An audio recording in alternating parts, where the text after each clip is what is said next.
العالمين الصلاة والسلام على أشرف الأنبياء والمرسلين وعلى آله وأصحابه أجمعين أما بعد أعوذ بالله من الشيطان الرجيم بسم الله الرحمن الرحيم من عمل صالحا من ذكر أو أنثى وهو مؤمن فلنحيينه حياة طيبة ولنجزئنهم أجرهم بأحسن ما كانوا يعملون.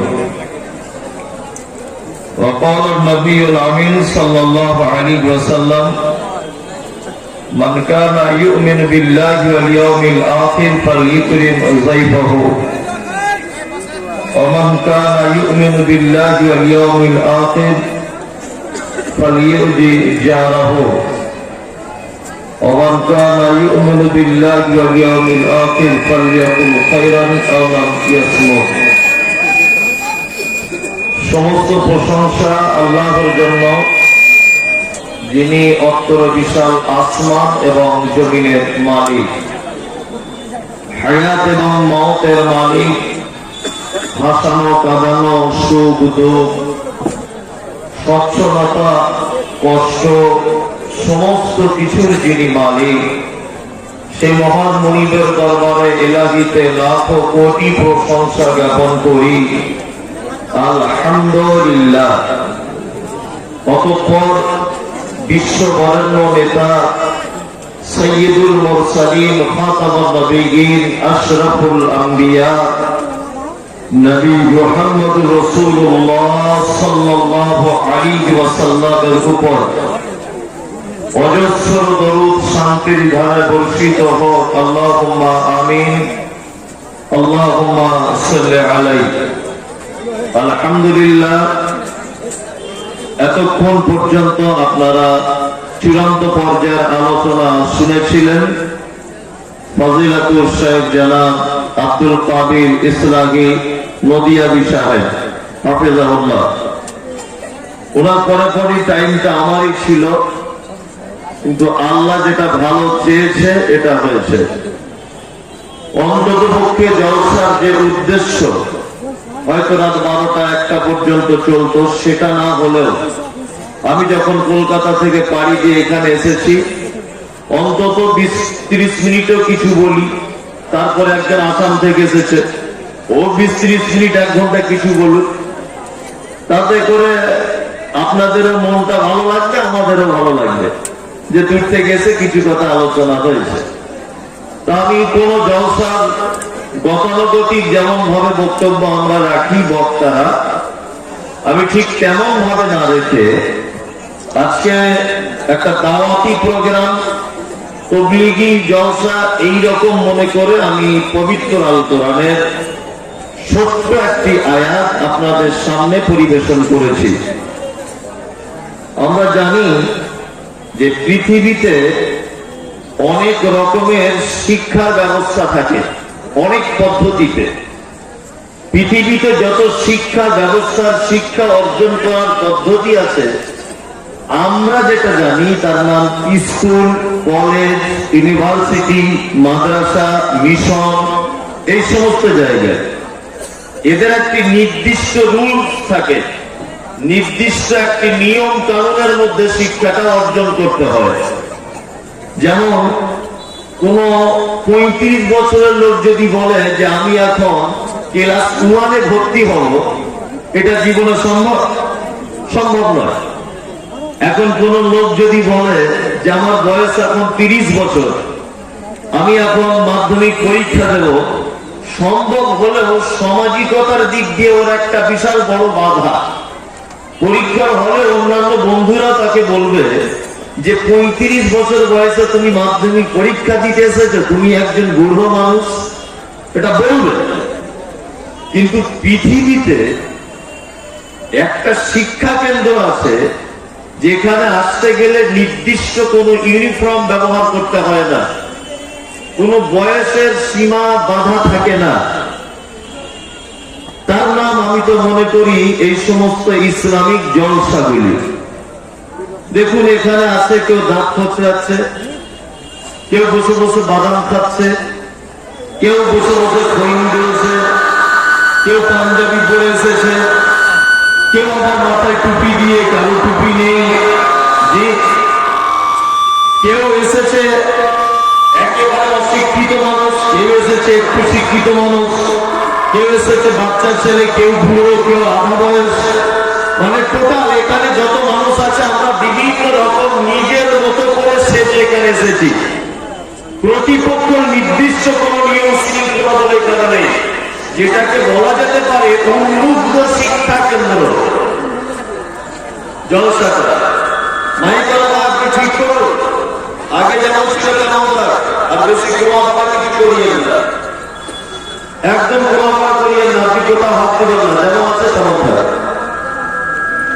আমি পবিত্র আলোচনায় দুটি একটি আয়াত আরো বলে আপনাকে আমি কিছু জিনিসের শিক্ষা দিয়ে চলে যাবো ইনশাআল্লাহ আজি। এটা আপনারা জানেন যে ইউটিউব সোশ্যাল মিডিয়ার মাধ্যমে আমার বক্তব্যগুলো অনেকটা বাস্তবের উপরে আলোচনা করে। আমি কোনো বড় আলেম নয় যে শুধু হাদিস কোরআন বলবো, তার তর্জমা করবো, এরকম বিদ্যাপতি আমার নেই। সূরা আন-নাহল আয়াত নম্বর 97, অত্র আয়াতে আল্লাহ তাআলা বলছেন, মান আমিলা সালিহান মিন যাকারিন আও উনসা ওয়া হুয়া মুমিনুন। আল্লাহ তাআলা বলছেন, তোমাদের মধ্যে নারী হোক বা পুরুষ হোক, যে কেউ ভালো কাজ যদি করে ঈমানের অবস্থাতে, আল্লাহ তাআলা বলছেন হায়াতান তাইয়্যিবাতান, তাহলে তাকে আমি দুনিয়াতে উত্তম বাসস্থান, উত্তম হায়াত দান করব দুনিয়াতে। আর মরে যাওয়ার পরে যেটা হবে ওটা আল্লাহ তাআলা তার পরে বলছে। এখানে কথা হচ্ছে আল্লাহ তাআলা বলছেন তোমাদের মধ্যে নারী পুরুষ যে কেউ হোক যদি ভালো কাজ করে ঈমানের অবস্থাতে, তাহলে আল্লাহ বলছেন দুনিয়াতেই তাকে আমি পুরস্কারিত করব। এখন একটা কথা হলো যে আমরা জানি যে আমরা পৃথিবীতে যত ভালো কাজ করি, মাদ্রাসায় ছেলেকে ভর্তি করুন, এটা ভালো কাজ, মাদ্রাসায় দান করুন, এটা ভালো কাজ, আপনি আপনার আত্মীয়তার সঙ্গে ভালো ব্যবহার করুন, এটা ভালো কাজ, আপনি কোনো গরিব মানুষকে সহযোগিতা করুন, এটা নিঃসন্দেহ ভালো কাজ। কিন্তু আমাদের এই ভালো কাজগুলি আমরা প্রতিদান তখনই পেতে থাকবো বা পাবো যখন আমাদের ঈমানে কোনো ত্রুটি থাকবে না। আর ঈমান যদি আমাদের ত্রুটি হয়ে যায়, তাহলে কোনো ভালো কাজে আপনি প্রতিদান দুনিয়াতেও পাবেন না, আখিরাতেও পাবেন না। দৃষ্টান্ত স্বরূপ আপনাকে দুটো একটা কথা আমি বলি। আমাদের মাঝে একজন নবী ছিলেন, এই নবীটির নাম হচ্ছে নূহ আলাইহিস সালাম।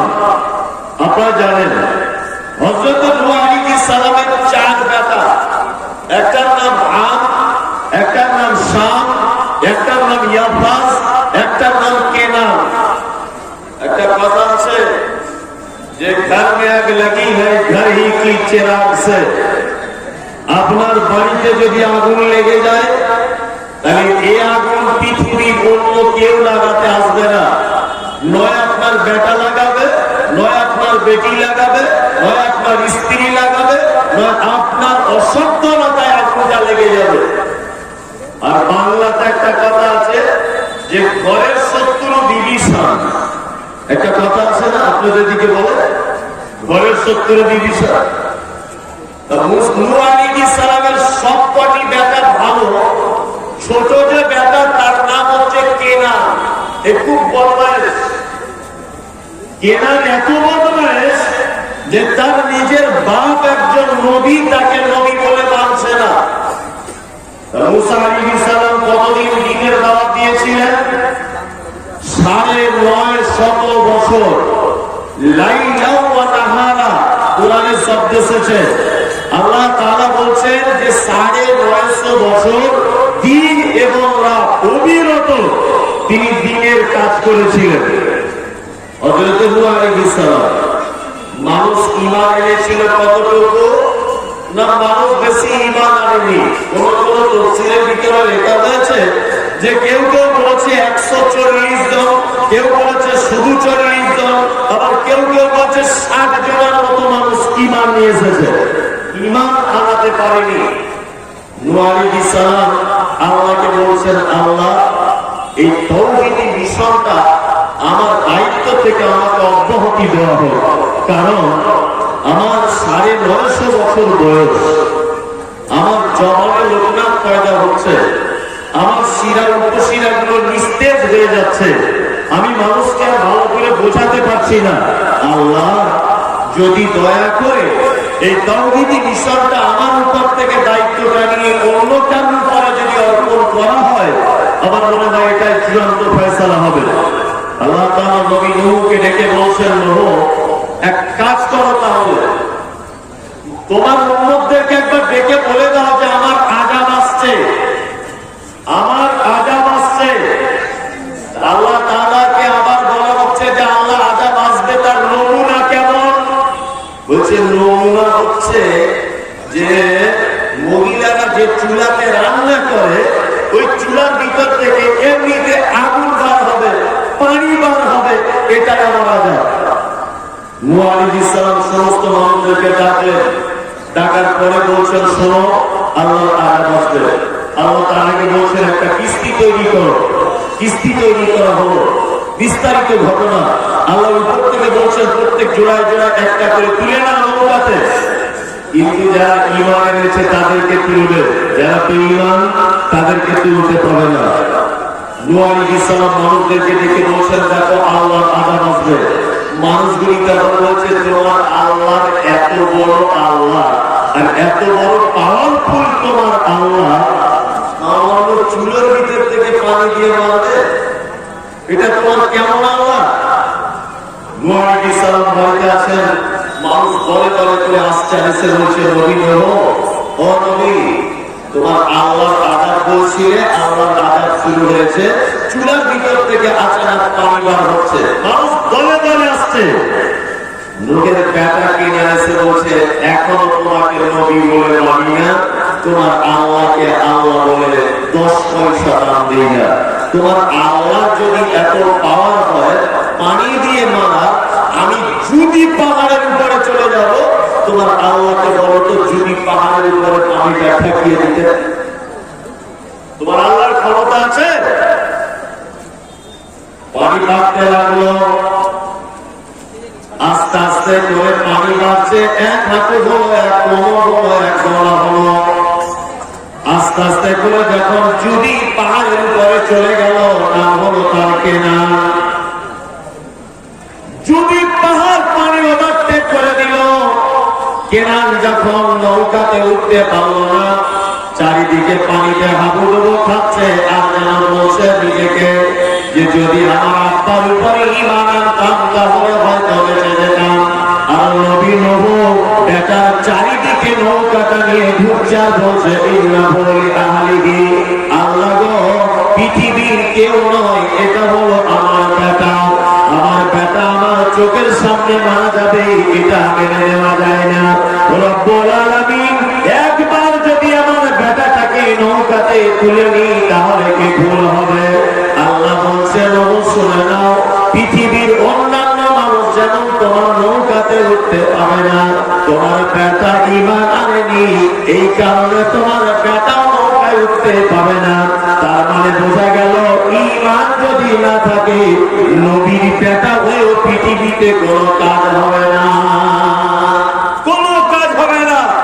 নবীর বেটা হয়েও ঈমান যদি না থাকে, নবীর বেটা হয়েও কোনো সাবসিডি পাওয়া কি যাবে না।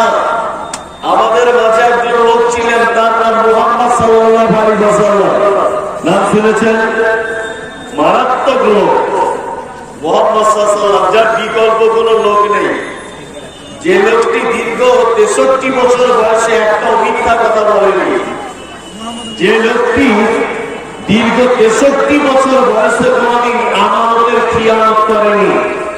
যে লোকটা দীর্ঘ 63 বছর বয়সে তার কোন স্ত্রী বলেনি যে স্বামী হিসাবে মোহাম্মদ লোকটা খুব খারাপ, এ কথা তিনি বলেননি, কোন বিবিরা বলেননি।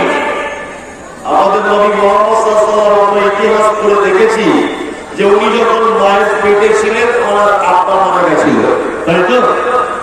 আব্বা মারা গিয়েছিল, চাচা আবু তালেবের কাছে লালন পালন করেছে, তার চাচা মারা যাচ্ছে। আপনার জীবনে কোনদিন ইসলামিক ইতিহাসে পড়েছেন বা কোথাও কোনো চটি বইয়ে বা কোনো বক্তার মুখে শুনেছেন যে আবু তালিব কখনো হযরত মুহাম্মদ সাল্লাল্লাহু আলাইহি ওয়াসাল্লামের বিরুদ্ধে কথা বলেছেন? দেখেছেন? কখনো বলেননি। বড় বেঈমান মুশরিকেরা আল্লাহর নবীকে মারতে এসেছেন, আর আবু তালিব প্রাচীরের মতো দাঁড়িয়ে গিয়ে বলেছে, এই মুহাম্মদকে মারতে পারবে না, একদম মুহাম্মদের গায়ে হাত দিতে পারবে না, কারণ ওর বাপ নাই, যত দায়িত্ব আমার। ওর ইসলামটাকে যদি তোমরা কবুল যদি না করো, ওকে মারতে পারবে না। বেঈমান মুশরিকেরা মারতে এসেছে, বলছে মারা যাবে না। কিন্তু আপন নিজের চাচা মারা যাচ্ছে, নিজের চাচা মারা যাচ্ছে। আল্লাহ নবী সাল্লাল্লাহু আলাইহি ওয়াসাল্লাম মাথার কাছে গিয়ে বসে বলছেন, চাচা যে একবার যদি কলমাটা বলো তাহলে কিয়ামতের মাঠে আমি আপনার হয়ে আল্লাহর কাছে কিছু বলতে পারবো, কিছু অন্তত বলতে পারবো আল্লাহর কাছে। তখন আবু জেহেল আবু লাহাব সাইবা পিছন দিক দিয়ে এসে বলছে, কি ব্যাপার আবু তালেব, এতদিন আমাদের ঘরে ছিলেন, এখন নিজের ভাতিজের কথা মতো মরার আগে তার আল্লাহকে বিশ্বাস করে মরবে? এটা কোনদিন হয়? চলো আমাদেরটাই চূড়ান্ত। চাচা ভাতিজার কথা চলছে, আবু জেহেল আবু লাহাবের কথা চলছে, এই সময় মারা গেলেন নিজের চাচা আবু তালিব। আল্লাহ নবী সাল্লাল্লাহু আলাইহি ওয়াসাল্লাম নিজের জবানে বলছেন, কি বলছেন? আল্লাহ নবী বলছেন, আমার চাচাকে কিয়ামতের মাঠে জাহান্নামের সবথেকে হালকা একটা আযাবটা হচ্ছে এই দুটি লোহার জুতা গরম করে আমার চাচার পায়ে পরিয়ে দেওয়া হবে। সেই দুটি লোহার জুতার গরমে আমার চাচার মাথার মগজটা টকবক টকবক করে ফুটবে। তার মানে বোঝা গেল, ঈমান যদি ঠিক না থাকে নবীর চাচা হয়েও বাঁচা যাবে না, বাঁচা যাবে না। আজকে বর্তমানে একটা চিটিংবাজি ব্যবসা চলছে, আপনাদেরকে বলছি, চিটিংবাজি ব্যবসা। আচ্ছা, আপনারা কোনদিন দেখেছেন যে ইমামে আজম বলা হয় ইমাম আবু হানিফা রাহমাতুল্লাহ আলাইহিকে? কি বলা হয়? ইমামে আজম, বড় ইমাম। ইমাম বুখারী উনি একজন ইমাম, ইমাম আহমদ বিন হাম্বল উনি একজন ইমাম, ইমাম শাফি উনি একজন ইমাম, ইমাম নববী, ইমাম ইবনে তাইমিয়া, সারা পৃথিবীতে যত ইমাম উপাধিতে ভূষিত হয়েছেন যারা, আচ্ছা দেখেছেন আপনি যে ইমাম আবু হানিফার বেটা সে ইমাম হয়েছে? দেখেছেন? দেখতে পাবেন না। ইমাম বুখারীর বেটা না পড়ে শুধু ইমাম বুখারীর বেটা বলে ইমাম হয়েছে, দেখেছেন আপনি? দেখতে পাবেন না। আপনি দেখেছেন যে ইমাম ইবনে তাইমিয়ার বেটা শুধু ইমাম ইবনে তাইমিয়ার বেটা বলে ইমাম হতে পেরেছে? আপনি দেখেছেন? দেখতে পাবেন না। আমি মাওলানা মুনতাজুল ইসলাম, আমি খুব বড় বক্তা, খুব বড় আলেম ধরে নেন। আচ্ছা, আমার বেটা যে ও মাদ্রাসায় পড়ুক আর না পড়ুক, আমি মৌলভী সাহেব বলে আমার বেটাকে কেউ মৌলভী সাহেব বলবে? বলুন, কেউ বলবে? আর যদি কেউ বলে তাহলে ও ভালো লোক না খারাপ লোক? খারাপ লোক। পৃথিবীতে একটা চিটিংবাজি ব্যবসা চলছে, এটা আমি সোশ্যাল মিডিয়ার মাধ্যমে যখন বলেছি আমার বিচারবার, তখন কমেন্ট বক্সে কমেন্ট আসছে, হুজুর তাহলে কি আপনি পীর সাহেবদের মানেন না? আচ্ছা, আপনি কতটা পীরের ভক্ত? আমি তার থেকে 3 গুণ ভক্ত। হ্যাঁ, আপনি কতটা ভক্ত? আপনি কোন পীরের মুরিদ? আমি ভারতবর্ষে এমন কোন পীর নেই যে তার মুরিদি নেই, আমি সব পীরের মুরিদ। কেমন ব্যবসা! আপনি আশ্চর্য হয়ে যাবেন। আমি দক্ষিণ 24 পরগনায় কিছুদিন আগে একটা প্রোগ্রাম গেছিলাম দক্ষিণ 24 পরগনাতে। তা ইউটিউব থেকে ওরা আমাকে নিয়ে গেছে। আমি যখন ভাত খেতে বসেছি দেখলাম 20টা অন্তত যুবক ছেলে আমার খাবার পাশে বসে আছে, তোরা 10 জনের পাশে। আর আমি মাছ খাচ্ছি, মাছের কাঁটাগুলো ফেলে দিচ্ছি, ওরা নিয়ে দেখছি চুষছে। কেমন ব্যাপার হলো? আমি কাঁটা পেয়েছি, ওরা ওই কাঁটা নিয়ে চুষছে কেন? আমি অবাক হয়ে গেলাম। একটা ছেলেকে জিজ্ঞেস করছি, ভাই আমার কাঁটাগুলো যে ফেলছি তোমরা নিয়ে চুষছো কেন? বলছে বলছি আপনার আমি খাবো বলে আজকে 20 দিন অপেক্ষা করছি, দুপুর থেকে ভাত খাইনি। কেন আপনি খেলে উপকার কি? আর একটা পাশে মোটামুটি 70 বছর বয়স্ক লোক হবে, বলছে আমাদের পীর সাহেবের বইয়ে পড়েছি কোন ভুলিয়ে যদি আঁকু খাওয়া যায় 7 বছরের কাবিরা গুনাহ ক্ষমা করা হয়। জান্নাতে যাওয়ার জন্য তোরা বারবার আমাকে ডাক আর টাকা অ্যাকাউন্টে ভর, বারবার এসে খায় আর আঁকু করি তোরা খা, তোরা ক্ষমা পেয়ে যাবি। কি বলছি বুঝতে পারছে না? মানে ওদেরকে এটা ভাবিয়ে রাখা হয়েছে, ঠিক কিনা বলুন? ভাবিয়ে রাখা হয়েছে। আল্লাহর রুহুল আমিন পীর সাহেব বসিরাতে বাড়ি, মাজার করা আছে। লোকটা মারা গেছে ধরে নেন 200 বছর আগে, ধরে নেন। ওদের বাড়িতে যত পুরুষ মানুষের জন্ম হচ্ছে সব পুরুষ মানুষ এখন পীর, বুঝতে পারছেন না? পুরপুরা শরীরে পীর আছে, আবু বকর সিদ্দিক রহমাতুল্লাহ আলাইহি। ওদের বাড়িতে যত পীর আছে সব পীর, বুঝলেন না? আশ্চর্য ব্যাপার। আমি ওখানে গিয়ে ঘুরে এসেছি, হুজুরেরা দেখছি পায়ের তলায় দুটো করে বালিশ দিয়ে, পাছার তলায় বালিশ দিয়ে তসবিহ নিয়ে দুটো হাতে এরকম করছে।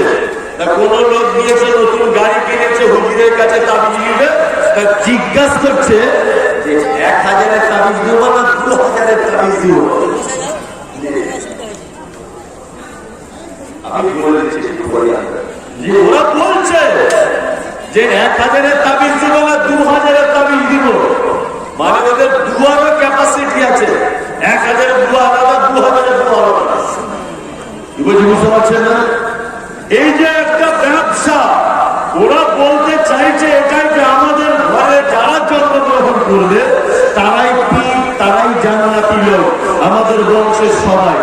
এই দেখুন তো 1500 বছর আগে নবীর নিজের চাচা, তার নাম হচ্ছে আবু তালিব, ঈমান ছিল না বলে বাঁচতে পারলো লোকটা, বাঁচতে পারলো। নবী নিজে বলছে ওকে জাহান্নামে দেওয়া হবে, তবে আমার চাচা বলে সাবসিডিও এতটুকু হবে যে ওকে দুটি লোহার জুতো গরম করে পায়ে পরিয়ে দেওয়া হবে, এটাই ওর সবচেয়ে বড় সাবসিডি। ইমানের সাংঘাতিক কেস, কি বলে বুঝতে পারছেন? আল্লাহ তাআলা বলছেন ইমানের অবস্থাতে যদি কেউ দুনিয়াতে ভালো কাজ করে তাহলে কি করা হবে? তাকে দুনিয়াতে পুরস্কার দেওয়া হবে। একটা কথা আপনাদেরকে মাঝখানে জিজ্ঞেস করছি, খুব তাড়াতাড়ি করে বলছি। আমি যে ব্যাপারে বলবো বলেছিলাম ওটা বলা হবে না, কেন বক্তা যারা প্রফেশনালি বক্তা যারা, তারা ওই আধ ঘন্টা 1 ঘন্টাতে বক্তব্য দিতে পারে না, মানে কোনটা বলি আর কোনটা ছাড়ি, এরকম একটা ব্যাপার আছে। আচ্ছা আপনাদেরকে জিজ্ঞাসা করছি, একটা কথা জানা থাকলে বলুন তো। আচ্ছা বলুন তো, হযরত উসমান ধনী লোক ছিলেন না হযরত বেলাল ধনী লোক ছিলেন? উসমান। আচ্ছা বলুন তো, হযরত উসমান আবু বকরের দেখতে ভালো ছিল না হযরত বেলালের দেখতে ভালো ছিল? উসমান আবু বকরের দেখতে ভালো ছিল। বেলাল হচ্ছে আফ্রিকার মানুষ, কালো মোটা ঠোঁট, মাথার চুলগুলো কাকুর ভাষার মতো, আফ্রিকার মানুষদের। আর একদম কালো কুচকুচে কালা হযরত বেলালের। আচ্ছা বলুন, এবার আবার জিজ্ঞেস করছি, হযরত উসমান আযান দিতে পারতেন না পারতেন না? পারতেন। হযরত আবু বকর আযান দিতে পারতেন? পারতেন। হযরত ওমর আযান দিতে পারতেন? পারতেন। আচ্ছা বলুন তো, হযরত মুহাম্মদ সাল্লাল্লাহু আলাইহি ওয়াসাল্লাম আযানের জন্য মসজিদে নববীতে কাউকে দায়িত্ব হিসাবে দিলেন না, হযরত বেলালকে কেন দিলেন? কেন বলো? কণ্ঠ ভালো ছিল, এটা তো একটা বিষয়। আর একটা বিষয়, বেলালের ঈমানের এত তেজ ছিল, হযরত পরীক্ষার সম্মুখীন হয়েছেন, ওমর ওসমান আবু বকরকে এত কঠিন পরিস্থিতির সম্মুখীন হতে হয়নি। আল্লাহ নবী সাল্লাল্লাহু আলাইহি ওয়াসাল্লাম হযরত বেলালকে মুয়াজ্জিনের দায়িত্ব দিয়েছিলেন, তার আরেকটা কারণ বেলালের ঈমানটা কষ্টি পাথরে আল্লাহ নবী সাল্লাল্লাহু আলাইহি ওয়াসাল্লাম যাচাই বাছাই করেছিলেন। এবার একটা কথা বলি, আল্লাহ নবী সাল্লাল্লাহু আলাইহি ওয়াসাল্লাম মিরাজে গেলেন, মিরাজে গিয়ে জিবরিলকে নিয়ে ঘুরছেন জান্নাতের চারিদিকে। ঘুরতে ঘুরতে দেখছে একটা টকটকে যুবক ছেলে জান্নাতের ভিতরে টক টক টক টক করে হাঁটছে, তার পায়ের আওয়াজ হচ্ছে। জিবরিল বলছেন, জিবরিল কে ওটা, কে ছেলেটাকে? তখন জিবরিল বলছে, এটা আপনার মসজিদের মুয়াজ্জিন হযরত বেলাল, এটা হযরত বেলাল। বিশ্বনবী ফেরত এলেন, হযরত বেলালকে ডেকে বলছেন, বেলাল জীবনে কি এমন ভালো কাজ করেছো বলো, যে আমি তোমাকে এই মাত্র জান্নাতের ভিতরে দেখে এলাম। হযরত বেলাল বলছেন, ইয়া রাসূলুল্লাহ, ভালো কাজ তেমন কিছু করতে পারি নাই, তবে আমার একটা ভালো কাজ আছে। দিনের বেলা যতবার ওযু ভেঙে যায়, যতবার ওযু ভেঙে যায়, ততবার তাকিয়াতুল ওযুর 2 রাকাত করে নামাজ আমি পড়ে নিই। আল্লাহর নবী গো, এছাড়া ভালো কাজ আমার আর কিছু নাই। বিশ্ব নবী বলছেন, বেলাল বুঝতে পেরে গেছে, আর বলা লাগবে না। আল্লাহ তোমার এই আমলটাতে এত খুশি হয়েছে যে তোমার মতো একজন বেলালকে আগে থেকে রেডি করে জান্নাতের ভিতরে ঢুকিয়ে দেওয়া হয়েছে। আগে থেকে জান্নাতে প্রস্তুত করা আছে বেলাল। আমি যে কথা বলছিলাম, ঈমান যদি পরিপূর্ণ থাকে দুনিয়াতে প্রাইজ পাওয়া যাবে। হযরত বেলাল তখন মসজিদে নববীর মুয়াজ্জিন। আল্লাহ নবী দেখলেন কি দেখলেন না, দেখলেন কি দেখলেন না? এইটা থেকে দুটো জিনিসের শিক্ষা।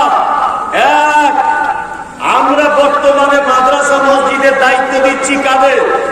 জীবনে নামাজ পড়ে না, লোকটা টাকা বেশি আছে তাকে বুঝে তুই সেক্রেটারি হ, পাক্কা হারামখোর, সুদখোর, বদমাইশ, লম্পট, কিন্তু টাকা বেশি আছে বুঝে তুই মাদ্রাসার সেক্রেটারি হয়ে যা। জীবনে নামাজ পড়ে না বুঝে তুই মসজিদের দায়িত্বে থাক। অথচ আল্লাহ নবী সাল্লাল্লাহু আলাইহি ওয়াসাল্লাম ঈমানকে প্রাধান্য দিয়ে মসজিদের মুয়াজ্জিন নিযুক্ত করলেন। কে? আল্লাহ নবী সাল্লাল্লাহু আলাইহি ওয়াসাল্লাম। বেলাল গরিব মানুষ, গ্রামের একেবারে অসহায়, রিক্সা চালায়, 5 ওয়াক্ত নামাজ পড়ে, 1 ওয়াক্ত নামাজ কাজা নেই। গ্রামের কমিটি যখন নির্বাচন হয়, ওই লোকটার নাম তো বলে না, বুঝলেন না? রিক্সা চালক লোকটা যদিও বা কোনদিন দায়িত্ব পায়, তবে যদি বাজার থেকে একটা বড় মাছ কিনে নিয়ে বাড়ি আসে, তা গ্রামের লোক বলে, ওই কিনে হয় তোমার মসজিদের টাকা দিয়ে আনছে। বলে কি বলো না, দেখ মসজিদের টাকা জেলে করে মাছ কিনে আসছে, অথচ কিছুই নয়, অথচ কিছুই নয়। আর আরেকটা শিক্ষা কি? হযরত বেলাল কালো মানুষ, কুৎসিত মানুষ, তারপরেও তার ঈমান এত মজবুত ছিল। ঈমান মজবুত, তারপরে আমল কি করতেন? শুধুমাত্র ওযু করে 2 রাকাত নামাজ পড়ে নিতেন। এটাই হযরত বেলালের ভালো কাজ। আপনার জীবনে এরকম ভালো কাজ আছে যে দিনের বেলা যতবার ওযু ভেঙে যায় 2 রাকাত করে নামাজ পড়ি? এরকম ভালো কাজ আছে? এরকম ভালো কাজ তো নাই। আবার মসজিদ বেলা জুম্মার দিনে ইমাম সাহেবকে গিয়ে ভোল্টেজ মারে। ইমাম সাহেব মসজিদটাকে ঝাড়ু দিলেন, একটু মসজিদটা ঝাড়ু দিলে না, পরিষ্কার করলে না, কই আবার গরম মারে ইমাম সাহেবকে। তুই ইমাম সাহেবকে কেন গরম দেখাতে চাই? ইমাম সাহেবের বাপের মসজিদ, ইমাম সাহেব ঝাড়ু লাগাবে, তোমার ঝাড়ু লাগাতে অসুবিধা হয় কোথায়? আশ্চর্য ব্যাপার। বেতনটা 4200 টাকা, আবার গিয়ে গরম মারে, ঝাড়ু দিলে না কেন? কারণ আপনার দিলে অসুবিধা হয় কোথায়? হযরত বেলাল কি এমন কাজ করতেন? প্রত্যেকদিন হজ করতেন হযরত বেলাল? কি করতেন? ওযু ভেঙে গেলে 2 রাকাত করে নামাজ পড়তেন। এর কারণে আল্লাহ এই কাজটাতে এত খুশি হয়েছে যে তাকে জান্নাতের ভিতরে আল্লাহ নবী দেখে এসেছেন। জীবনে একটা বাস্তব ঘটনা আজকে শুনুন, বাস্তব ঘটনা। এটা আমি পেপার থেকে পড়ে আপনাকে বলছি, পেপার থেকে পড়ে, এটা আপনারাও জানেন। আপনারা জানেন যে ইন্দোনেশিয়াতে সুনামি হয়েছিল, এটা শুনেছেন? সুনামি হয়েছিল।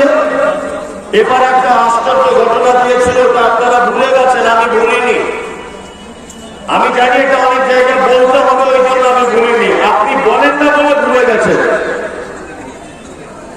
আবুল হাসান তাবাই বলে একটা ছেলে মসজিদের ভিতরে, এটা বাস্তব ঘটনা, সিডি ফুটেজ পর্যন্ত করা হয়েছিল, সিডি ক্যাসেট।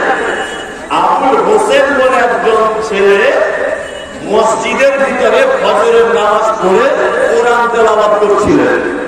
সেই সময়তে সুনামি বলে জিনিসটা হয়। পানি জল উচ্ছ্বাস, পানি এত দ্রুত গতিতে বাড়তে শুরু করলো। আবুল হোসেন তাবাই বলছে যে আমি কোরআন মাজিদটা বন্ধ করে আমি কান লাগিয়ে শুনলাম যেন শো শো শো শো করে যেন আওয়াজ হচ্ছে। জানালাটা খুলে দেখলাম অসংখ্য গরু ছাগল মানুষ, অসংখ্য বিল্ডিং চারিদিক থেকে যেন ভেঙে ভেঙে ফেলে যাচ্ছে। আমি তখন কোরআন মাজিদ বন্ধ করে দোয়া করতে নেমে গেলাম যে আল্লাহ, এটা তোমার আযাব, এই আযাব থেকে মনে হয় আর বাঁচা যাবে না। আবুল হোসেন তাবাই দোয়া করছেন। আবুল হোসেন তাবাই বলছেন যে আস্তে আস্তে করে মসজিদের ভিতরে পানি ঢুকে গেল। আমি মসজিদের বার হয়ে পানিতে ভাসছি আর মনে মনে বলছি আল্লাহ, এই টাইমে সারা দুনিয়ার মানুষ যখন ঘুমিয়ে, আমি যখন তোমার মসজিদে কোরআন তেলাওয়াতে ব্যস্ত, নিশ্চয়ই তুমি আমাকে বাঁচাবে, এটা তোমার দায়িত্ব রয়েছে। আবুল হোসেন তাবাই বলছে আমি দূরে থেকে দেখলাম যে একটা নারকেল গাছ যেন ভেসে ভেসে আসছে। এটা হাদিসের কথা নয়, পেপারের কথা, সেই ব্যাংকের ব্যাপার নেই। আমি নারকেল গাছের উপরে উঠলাম। ওঠার পরে আমি যখন 2 দিন 1 দিন 24 ঘন্টা যখন হয়ে যাচ্ছে পানির উপরে, তখন আমি আবার আল্লাহকে গিয়ে বললাম, আল্লাহ আমার রুজির ব্যবস্থা তুমি করো। নারকেল গাছের মাথার দিকে দেখলাম নারকেল শুকিয়ে আছে। আমি দাঁত দিয়ে ছাড়িয়ে আমি নারকেলের পানি পেলাম, নারকেল পেলাম, আমি জীবন ধারণ করলাম। সুনামিতে লক্ষাধিক মানুষ তখনকার দিনে মারা যায়।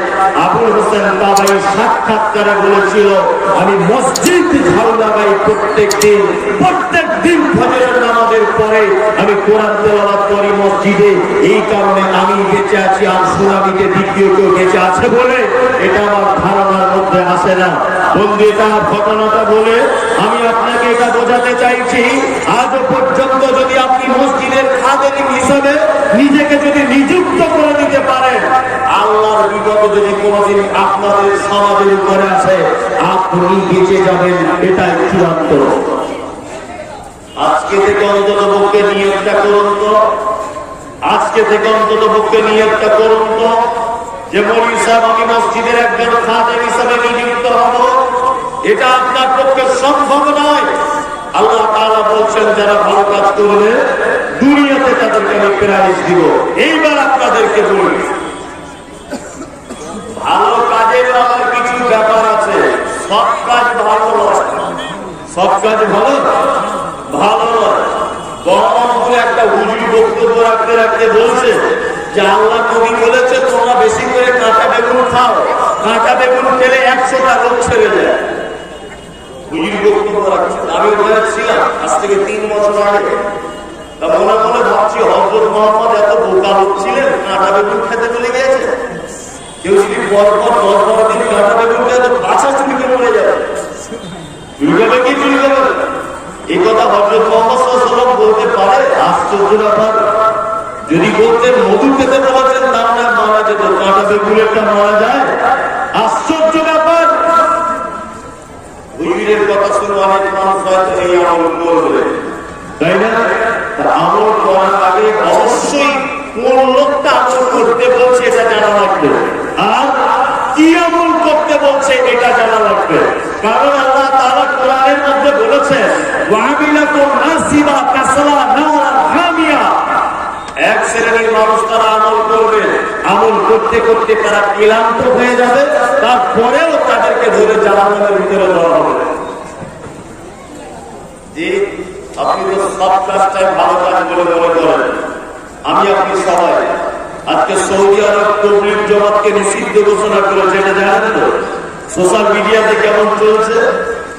এতদিন আমরা সবাই ভাবছিলাম যে সৌদি আরবের তবলিগ জামাত খুব ভালো কাজ, তাই তো? এটা ভাবছিলাম কি ভাবছিলাম না? আজকে সৌদি আরব যখন নিষিদ্ধ ঘোষণা করে দিল, তখন বুদ্ধিজীবী মানুষেরা ভাবতে শুরু করলো যে এরা যদি সব ভালো কাজই যদি করবে, ভালো কাজই যদি করবে, তাহলে সৌদি সরকার এদেরকে কেন নিষিদ্ধ করে দিল? আপনাকে একটা মাঝখানে কথা বলছি, মাঝখানে কথাটা ভালো করে মন দিয়ে শুনে যান। তবলিগ জামাতের সঙ্গে যারা যুক্ত জামাতি ভাইরা, এই কাজটাকে আমরা কেউ ঘৃণা করি না, আমি অন্তত পক্ষে করি না।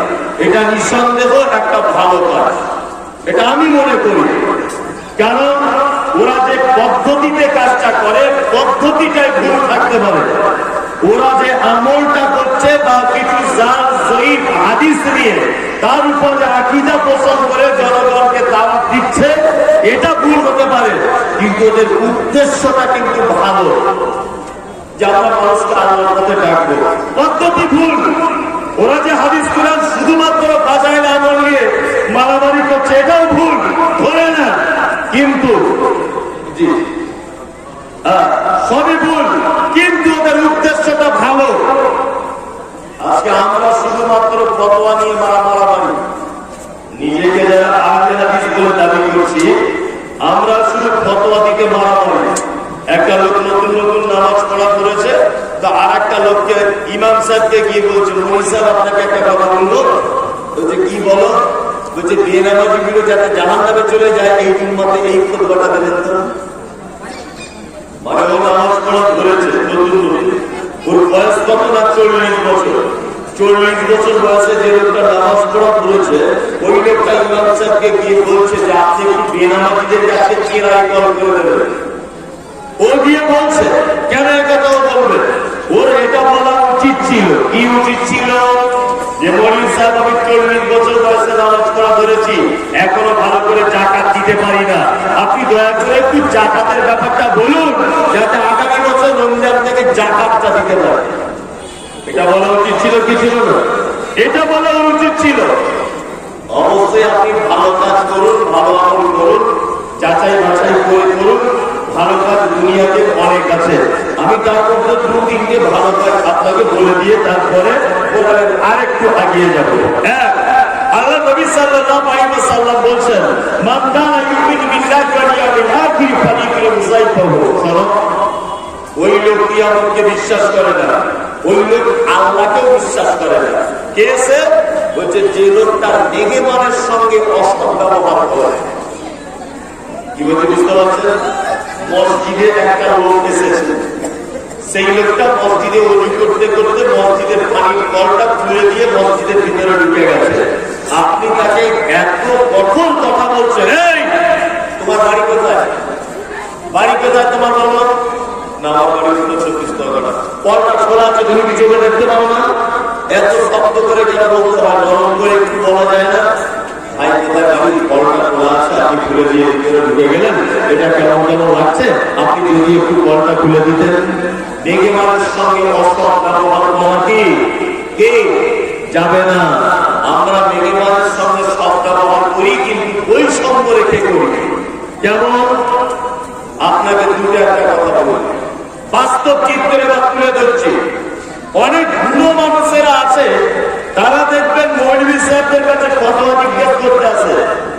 মৌলভী সাহেব, বড় ছেলেটা আমাকে খেতে দেয় না, মেজে বৌমা তো আমার দিকে কেড়া কেড়া করে চায়, ছোট বৌমা তো বাবা আরে পাশে যাওয়া যায় না, চাকে মারে গেলে কোনো ব্যাপার ভাব দেয় না।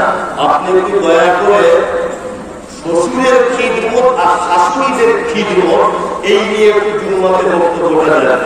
অনেকগুলো মানুষের এখন রোগে আটকে রাখতে নেই, আছে না নেই? অনেকগুলো মানুষ ভাত পাচ্ছে না, তাই না? ভাত পাচ্ছে না। আসলে আপনি ভাত পাওয়ার যোগ্য কিনা সেটাও দেখার ব্যাপার আছে, যে আপনি বৌমাদের কাছে ভাত পাওয়ার যোগ্য কিনা। যদি বলছেন কেমন কথা, আপনার পেটির নোট যখন আপনার বাড়িতে আসে তখন আপনি বড় বড় মাছ কিনে আনেন আর দামি দামি রান্না বান্না করে পেটির নোট এসেছে বলে আপনি খাওয়ান তাকে। আপনার বৌমার ভাই যদি আসে আপনি তাকে দেখতে পারেন না। কি বলছি বুঝতে পারছেন না? বৌমার ভাই যদি আসে তাকে আপনি দেখতে পারেন না। বৌমার বোন যদি আসে তাহলে তাকে কি আপনি দেখতে পারেন না।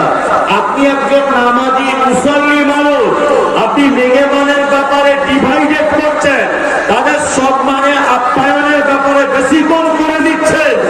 এই কারণে আপনার বৌমা আপনাকে দেখতে পাচ্ছেন।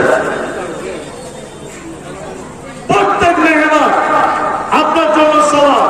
মসজিদে একটা অন্ধ লোক আসবে আপনার মেহমান, যে জুম্মার দিনে 4-5টা অন্ধ লোক এসেছে, আপনি ওর দিকে দিচ্ছেন, ওর দিকে দিচ্ছেন, মাঝখানে সবাই বাড়ি চলে গেল, মেহমান ভাত পেল না। বিশ্বনবী বলছেন মান কানা ইউমিনু বিল্লাহি ওয়াল ইয়াউমিল আখির ফালইকরিম যায়ফাহু। ওই লোক কিয়ামতকে বিশ্বাস করে না, ওই লোক আল্লাহকে বিশ্বাস করে না। কারা তারা? বিশ্বনবী বলছেন যে তার মেহমানের সঙ্গে অসৎ ব্যবহার করে। আর 2 নম্বরে ওই লোকটা কিয়ামতকে বিশ্বাস করে না, আল্লাহকে বিশ্বাস করে না। কে সে লোকটা? বিশ্বনবী তিনি বলছেন ফালিউজি জাহু, যে তার প্রতিবেশীর সঙ্গে অসৎ ব্যবহার করে। প্রতিবেশীর সঙ্গে অসৎ ব্যবহার করে। কুরবানিতে গরিব মানুষ একটা গরু কিনেছে কুরবানি দিবে বলে, তাও বাঁধার জায়গা নেই, আপনার খামারে বেঁধেছে। আপনার স্ত্রী রাতের বেলা আপনার কানে কানে বলছে কই গো ফটিক চাচা যে আমাদের খামারে গরুটা বাঁধছে, জায়গাটা মনে হয় কিছুদিন পরে দখল করে নিতে পারে। এক কাজ করো না, কি করবা, জায়গাটা রাস্তার বলাতে কাঁটা দিয়ে ঘিরে দাও। এই একেবারে রাজ সাহেবের কাটার মতো ভয়ের কথা শুনে সকালবেলা জায়গাটা কাঁটা দিয়ে ঘিরে দিল। এরকম ভালো লোক আছে না? সমাজে আছে। একটা গরিব মানুষ একটা জমির পরে জমি কিনেছে, রাস্তা পাচ্ছে না ঘর করবে, তার যে সামনের খন্ডের মালিক তার দিয়ে পায়ে ধরছে, চাচা অন্তত 3 ফুট রাস্তা আমাকে দাও, বিক্রি করে দাও, তুমি আমাকে টাকা নাও। 3 বছর ধরে ঘুরছে, ও জায়গাটা ওকে দিবে না। এমন চাচা ভাব দেখাচ্ছে যে ওর কবর হবে ওই জায়গাটা, বুঝলেন না? আবার কিছু লোক আছে মসজিদের বাথরুম ঘরটা একটু ভালো করে হয়, একসাথে জায়গা দিয়ে দিলে মসজিদের বাথরুমটা টেড়া হয় না, সোজা হবে। ওকে বলা বলে ও বলে আমি দিতে পারবো না। সব জায়গায় কি ফ্রিতে ফ্রিতে দেখবে? এরকম লোক আছে না? নাই। আবার কিছু লোক আছে এত বদমাইশ কি জায়গার সীমা এইখানে আর 4 আঙুল দূরে গাছ বসাচ্ছে, বুঝলেন না? যখন আম হচ্ছে, কুল হচ্ছে, ওই গাছের ডালগুলো তখন অন্যদিকে চলে যাচ্ছে, যাচ্ছে কি যাচ্ছে না? আর ওই বাড়িওয়ালা যখন ওকে বলছে ভাই ডালটা কেটে নাও, তখন গাছওয়ালা বলছে আমার জায়গাতে গাছের গোড়া আছে, ডাল যেতেই পারে। আমি মোহাম্মদ ইসলাম বলে দিয়ে যাচ্ছি, ওই গাছের ডালগুলো বাড়ি গিয়ে সকালে কেটে দেন, আপনার চুল পরিমাণ কোনো পাপ হবে না। চুল পরিমাণ কোনো পাপ নেই। বদমাইশি করার জায়গা পাও না। প্রতিবেশীর সঙ্গে সদ্ব্যবহার করতে হবে, এটা আল্লাহ নবী বলছেন। কেউ যদি প্রতিবেশীর সঙ্গে অসৎ ব্যবহার করে, আল্লাহ নবী বলছেন তার ঈমানের খতরা আছে। নাম্বার 3, মালিয়াকুল খায়রান আও লা ইয়াসমু। বিশ্ব নবী তিনি বলছেন কি তোমার জবান যদি থাকে মিষ্টি কথা বলো, না হলে তুমি চুপচাপ মেরে বসে থাকো। জবান হলে মিষ্টি কথা বলো, তাছাড়া তুমি চুপচাপ মেরে বসে থাকো। এ কথা বিশ্ব নবী মুহাম্মদ রাসূলুল্লাহ সাল্লাল্লাহু আলাইহি ওয়াসাল্লাম তিনি বলছেন। আল্লাহ তাআলা বলছেন মান আমিলা সালিহান মিন যাকারিন আও উনসা ওয়া হুয়া মুমিনুন ফালা নুহয়িন্নাহু হায়াতান তাইয়্যিবাতান ওয়া লা নাজজিআন্নাহুম আজরাহুম ফি আহসানি মা কানু ইয়ামালুন। শোনো, তোমরা যদি ঈমানের অবস্থানে ভালো কাজ যদি কেউ করো, নারী হোক বা পুরুষ হোক, যে কেউ হোক, আল্লাহ তাআলা বলছেন হায়াতান তাইয়্যিবাতান, দুনিয়াতে তোমাদেরকে পুরস্কার দিব যেমন হযরত বেলালকে দেওয়া হয়েছে। হয়েছে, দেওয়া হয়েছিল আবু তালহার স্ত্রী উম্মে সুলাইমকে। আল্লাহ তাআলা বলছেন দুনিয়াতে পুরস্কার দিব, আর তোমরা দুনিয়া থেকে ভালো কাজ করবে তার প্রতিদান হিসাবে আমি আল্লাহ তোমাদেরকে আখিরাতে পুরস্কার দিব, জান্নাত। এ সম্পর্কে তোমরা কেউ অবগত নও। 5-10 মিনিট যাত্রা আমার মহান আগাছালো ভাবে বলার পরিস্থিতি আব্দুল রহমান আসাম থেকে আসে, ও আমার পরে এসে ও বলবে মাদ্রাসার অনেক টাকা লস ছিল, অনেক টাকা লস। আমরা এটা বুঝতে পারছি। আমাকে সালাফি রাজনী যিনি আছেন, সালাফি ভাই খুব পরিচিত মানুষ, আমার কাছে গিয়ে বলছেন আপনারা এত দূর থেকে এলেন, তা আপনাদেরকে কি করতে হবে বলুন, ব্যবস্থা দেওয়া হবে না? আমি বললাম কিছু করতে হবে না, কিছুই করতে হবে। কেন কি করতে হবে না? আপনারা রাস্তাটা করে এলেন, বললাম এটা তো আমরা তো বুঝি না, কত মানুষ বুঝি তো যে প্রোগ্রামটা হয়নি, মাদ্রাসার ব্যবসা মারবে এসে এত টাকা লস। জি, যেটা ভালো হবে সেটা করুন। এখানে যে ডিসিশনের দ্বারা আপনারা বলুন মানুষজন আছে যখন, ওই জন্য আপনাকে বললাম আজ 5 মিনিট একটা কথা বলছি, যারা বসে আছেন দাঁড়িয়ে আছে এই কথাটা শুনে বাড়ি চলে যান, আর আব্দুর রহমান এলে বলবেন। আপনি আপনার কাছে একটা খুব বিনীত অনুরোধ করছি, আজকাল বক্তা হিসেবে এই মুহূর্তে বক্তব্য দিচ্ছি না, সাধারণ একটা লোক হিসাবে আপনি ভাবুন, আপনার কাছে একটা অনুরোধ করছি। অনুরোধটা কি? ছোট্ট একটা কথা আপনাকে বলছি। আর ঈদের দিন ছিল, আপনার মা, আপনার 4 ভাই, আপনার মা 4 ভাইয়ের কারোর বাড়িতে জায়গা পেল না। আপনার মা বারান্দাতে এক সাইডে মশারি টাঙিয়ে থাকে। আপনি আপনার ঈদের দিনে আপনার স্ত্রীকে, আপনার ছেলেকে, মেয়েকে, সবাইকে আপনি জামা কাপড় কিনে দিয়েছেন। আপনি নিজে ভেবেছেন যে আমার মায়ের শাড়িটা মনে হয় আমার বড় ভাই দেবে, বড় ভাই ভেবেছে মনে হয় ছোট ভাই দেবে, ছোট ভাই ভেবেছে মনে হয় মেজ ভাইটা দেবে। ঈদের সন্ধ্যাবেলা পর্যন্ত আপনার মা একটা শাড়ি পেল না। ঈদের দিনে বাড়িতে নতুন নতুন খাবার রান্না করা হয়, আপনার স্ত্রী ভেবেছে আমার বড় যা মনে হয় আমার শাশুড়িকে দেবে, আমার মেজ যা মনে হয় আমার শাশুড়িকে দেবে। সবাই এটা ভেবে ভেবে সন্ধ্যা পর্যন্ত তোমার মা খুব সুন্দর তৈরি করা খাবার তোমার মা পেল না। তোমার মা যে পাবে না, তোমার মায়ের অপরাধ আছে। কি অপরাধ তোমার মা? ঈদের দিকে তোমার কাছে একটা নতুন শাড়ি পেল না। তোমার মায়ের অপরাধ এটাই যে তোমাকে পৃথিবীর আলো দেখাতে গিয়ে তোমার মাকে পরপুরুষের সামনে উলঙ্গ হতে হয়েছিল। এটা তোমার মায়ের সব থেকে বড় অপরাধ। তোমার মায়ের অপরাধ ঈদের দিনে নতুন শাড়ি পেল না, তোমার দুতলা বাড়িতে থাকতে পেল না। তোমার মায়ের অপরাধ কি? তোমার মায়ের এটা অপরাধ তোমাকে জন্ম দিতে গিয়ে তোমার মায়ের এলাক শূন্য হয়ে গিয়েছিল। এটা তোমার মায়ের অপরাধ। তোমার মা ঈদের দিনে তোমার কাছ থেকে 10 টাকাও পেল না। তোমার মায়ের অপরাধ কি? তোমার মায়ের তখন 26 বছরের টকটকে অপরূপা সুন্দরী তোমার মা ডাক্তার অপ্রস্তের ঘরে নিয়ে গিয়ে ধারালো কাঁচি দিয়ে তোমার মায়ের পেটটা এক দিকটা কচি চামড়াটা কেটে তোমাকে বার করে আবার সেলাই করে দিয়েছিল। এটা তোমার মায়ের অপরাধ। তোমার মা ঈদের দিনে নতুন শাড়ি পেল না। তোমার মায়ের অপরাধ এটাই যে তোমার মায়ের মাথা ভরা কালো কুচকুচে চুল তোমাকে পৃথিবীর মুখ দেখাতে গিয়ে রক্ত জমে তোমার মায়ের মাথার চুলগুলো জমাট বেঁধে গিয়েছিল। এটা তোমার মায়ের অপরাধ। তোমার মায়ের অপরাধ কি ঈদের দিনে নতুন শাড়ি পেল না? এখনো তোমার মা, তোমরা 4 ভাই 15 দিন করে পাড়া সিস্টেম করে তোমার মা খায়। 16 দিন হয়ে গেলে তোমার বউ বড় বড় চোখ বার করে আর বলে বুড়ি তুমি ক্যালেন্ডার দেখে খেতে পারো না। এই কথা তোমার মাকে শুনতে হয় কেন? তোমার মা যে বড় মৃত্যু। তোমরা 8 ভাই বোন ছিলে, তোমরা সবাই স্কুলে পড়তে, ভাত অল্প থাকতো।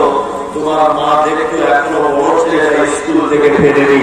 তোমার মা যদি ওই ভাতটা খেয়ে নিত তাহলে তোমার স্কুল থেকে ফিরে খাওয়া হতো না।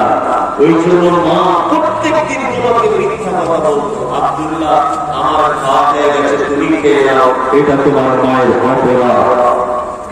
তোমার মা যেদিন হসপিটালে ছিল, তোমাকে জন্ম দেওয়ার পরে তোমার মায়ের শরীরে এনার্জি কমে গেছিল, তোমার নানি বলেছিল ভাত পাঠিয়ে দিচ্ছি তুমি কিছু খাও না তো তুমি বাঁচবে না। তোমার মা গায়ে ভাত তুলতো আর তলা দিয়ে ভাত পড়ে যেত, মায়ের স্বাদ থাকতো না, কিন্তু বাঁ হাত দিয়ে তোমাকে কোলে করে রেখেছিল। কোনদিন তোমার মা তোমাকে কোল থেকে ফেলে দেয়নি, এর নাম মা। তোমার মা ঈদের দিনে তোমার সমস্ত আনন্দ থেকে বঞ্চিত হলো, তার কারণ কি? তুমি তোমার মায়ের কাছে স্কুলে যাবে বলে একটা সাইকেল বায়না করেছিলে। তোমার মা অনেক ছেলে মেয়ে তো, ওই জন্য একদিন রোজা রাখতো আর একদিন রাখতো না। যেদিন রোজা রাখতো সেদিনকার টাকাটা জমিয়ে আস্তে আস্তে করে 500 টাকা দিয়ে তোমাকে সাইকেল কিনে দিয়েছিল। এটা তোমার মায়ের অপরাধ। তোমার মায়ের অপরাধ কি? চিকিৎসা বিজ্ঞানীরা বলেছে একটা ছেলে প্রত্যেক দিন 8 বার করে তার মায়ের বুকের দুধ পান করে, প্রত্যেকবারে 250 গ্রাম করে দুধ পান করে একটা বাচ্চা। কোরআনের ভাষাতে 30 মাস একটা বাচ্চা তার মায়ের দুধ পান করে।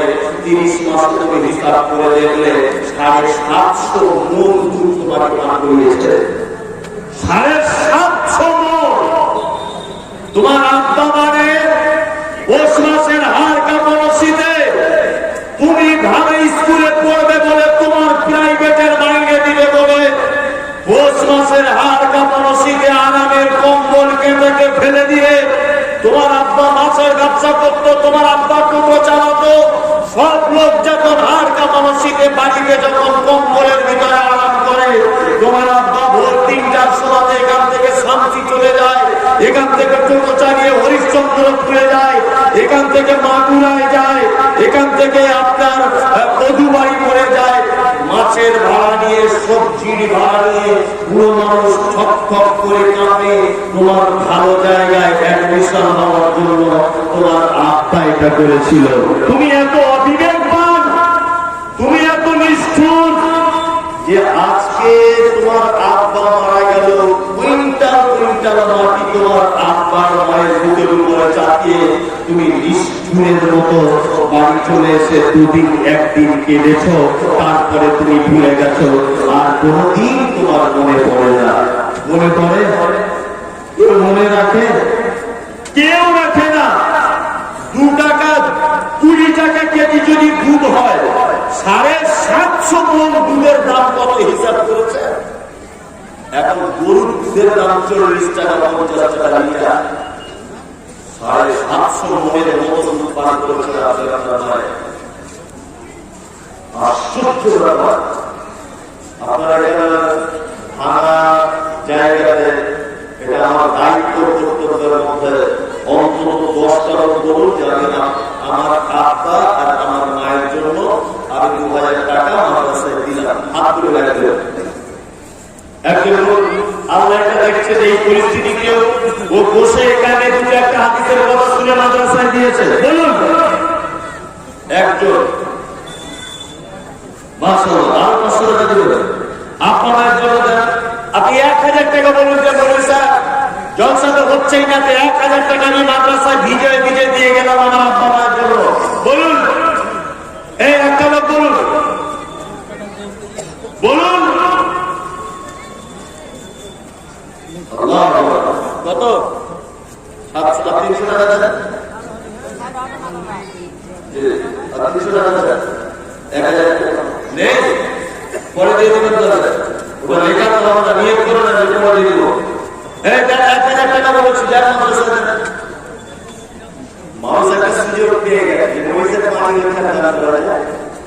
সুযোগ পেয়েছে না।